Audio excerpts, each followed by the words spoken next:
Khandesh special डाळ वांग recipe आपण बघणार आहे। नमस्कार, मी स्वाती सोनाज रेसिपीमध्ये तुमचं खूप खूप मनापासून स्वागत करते। चला तर मग रेसिपीला सुरुवात करूया। रेसिपी स्किप न करता संपूर्ण बघा। आजची आपली रेसिपी आहे डाळ वांग, तेही खानदेश स्पेशल। तर प्रत्येक भागातली पद्धत वेगवेगळी असते। तर बघा इथं मी 3 वांगे घेतलेले आहे, मस्त छान कवळे कवळे, आणि तुरीची डाळ घेतलेली आहे एक छोटी वाटी भरून। तुम्ही तुमच्या आवडीप्रमाणे घेऊ शकता। आता बघा इथं मी एक पसरट भांडं घेतलेलं आहे, म्हणजे कढई। तर तुरीची डाळ स्वच्छ धुवून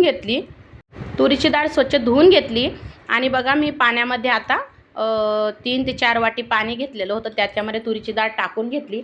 आणि इथं बघा वांगेही कट करून घेतले, एका पातेल्यामध्ये पाणी ठेवून वांगे कट करून ठेवले। आता इथं बघा तूर डाळ थोडीशी शिजल्यानंतर, खूप जास्त शिजू द्यायची नाही आपल्याला, लगेच आपल्याला वांगे टाकून घ्यायचे आहे। आणि हे डाळ आणि तुरीची डाळ आणि वांगे असे आपल्याला एकत्र शिजवून घ्यायचे, म्हणजे खूप शिजवायचे नाही, अर्धे कच्चे ठेवायचे आहे। तोपर्यंत इथं बघा आपण मसाल्याची तयारी करूया। तर इथं बघा, आणि हिरव्या वाटणातील ही भाजी आहे, तर शेंगदाणे असे खरपूस भाजून घेतले, आणि शेंगदाणे बघा काढून घेतलेले आहे। आणि इथं काही हिरव्या मिरच्याही भाजून घेतलेल्या आहे बघा, काही लसूण पाकळ्या घेतल्या 7 ते 8, थोडंसं आलं घेतलेलं आहे। आणि बघा इथं डाळ वांग पण आता छान असं शिजत आलेलं आहे, म्हणजे तुरीची डाळ पण अशी खूप शिजू द्यायची नाही।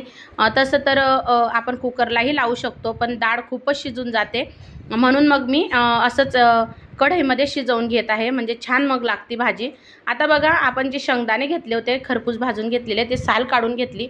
हिरवी मिरची, अद्रक आणि लसूण आपण मिक्सरला फिरवून घेणार आहे बघा। खूप बारीक दळायचं नाही, खूप जाड पण दळायचं नाही, अशी बघा चटणी दळून घेतलेली आहे। आता एक पातेलं घेतलेलं आहे, गॅसवर पातेलं ठेवलं, त्यानंतर इथं मी 2 ते 3 पड्या तेल टाकणार आहे।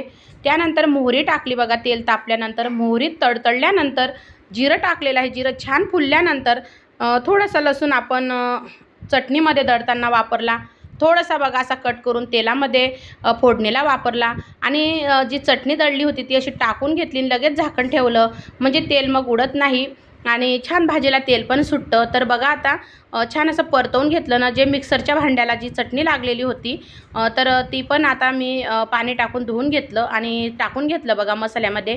तुम्ही या प्रकारे मैत्रिणींनो नक्की डाळ वांग खानदेश स्पेशल करून बघा, तुम्हाला आवडल्याशिवाय राहणार नाही। आणि ज्वारीच्या भाकरींसोबत नक्की खाऊन बघा, खूप छान लागतं हे डाळ वांग।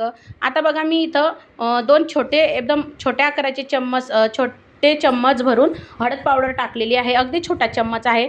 म्हणजे तेलामध्ये जर चटणीमध्ये मसाल्यामध्ये जर आपण हळद पावडर घातली तर कलर पण भाजीला छान येतो आणि मस्त तरी पण येते। तर बघा आता तुम्ही बघू शकता कसं तेल सुटत आहे। इकडे बघा डाळ पण अशी बघा आता आपण अशी दाबून बघायची, खूप पण नाही शिजलेली, म्हणजे अर्धी कच्ची अशी ठेवायची आणि अर्धी शिजलेली। आणि वांगे पण बघा खूप काही असे शिजलेले नाही।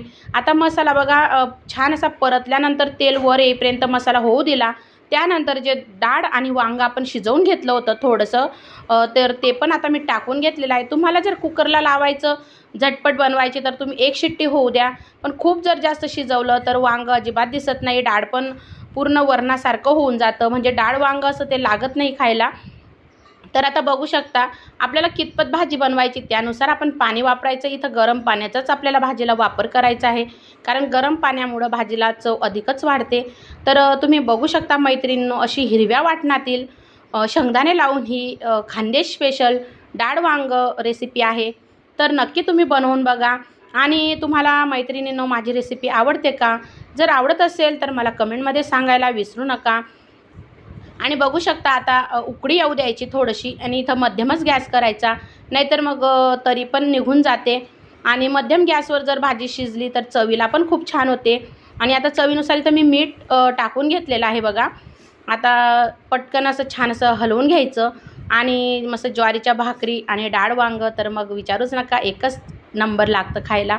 तर आता बघू शकता किती छान असं वांग पण छान दिसत आहे, म्हणजे कुकरला जर आपण थोडीशी जास्त शिट्टी झाली तर खूप शिजून येतं, आणि डाळ पण पूर्ण वरणासारखी शिजून येते। तर बघा इथं भाजीला उकळी आलेली आहे, आणि मस्त हिरवीगार अशी कोथिंबीर पण आता कट करून झालेली आहे माझी, मस्त स्वच्छ धुवून घेतली। आणि कोथिंबीरीशिवाय तर मग भाजी अपूर्णच। तर बघा कुणाकुणाला भाजीमध्ये कोथिंबीर आवडते नक्की सांगा, तसं तर सर्वांनाच आवडती। तर आता कोथिंबीर टाकून घेतलेलं आहे बघा, आणि कोथिंबीरीशिवाय भाजीला मजाच नाही। तर आता बघा कोथिंबीर टाकून घेतलेली आहे, आणि मस्त असं डाळ वांग तयार झालेलं आहे। तर बघू शकता मैत्रिणींनो, नक्की एकदा बनवून बघा. तुम्हाला नक्की ही रेसिपी आवडेल. तर चला मग आपण आता वाढून घेऊयात. तर बघू शकता मैत्रिणींनो, जर तुम्हाला ही डाळ वांगा रेसिपी आवडली तर मोठ्या मनाने एक लाईक करायला विसरू नका. सबस्क्राईब केलं नसेल अजून पण आपल्या चॅनलला नक्की करा, शेअर करा आणि नक्की मला कमेंटमध्ये सांगा डाळ वांगा रेसिपी कशी वाटली, खानदेश स्पेशल. तर मैत्रिणींनो, तुम्हीही नक्की बनवून बघा आणि मस्त ज्वारीच्या भाकरींसोबत आस्वाद घ्या. रेसिपी आवडल्यास कमेंटमध्ये सांगायला विसरू नका आणि हो, एक लाईक मोठ्या मनाने करायला विसरू नका. श्री स्वामी समर्थ.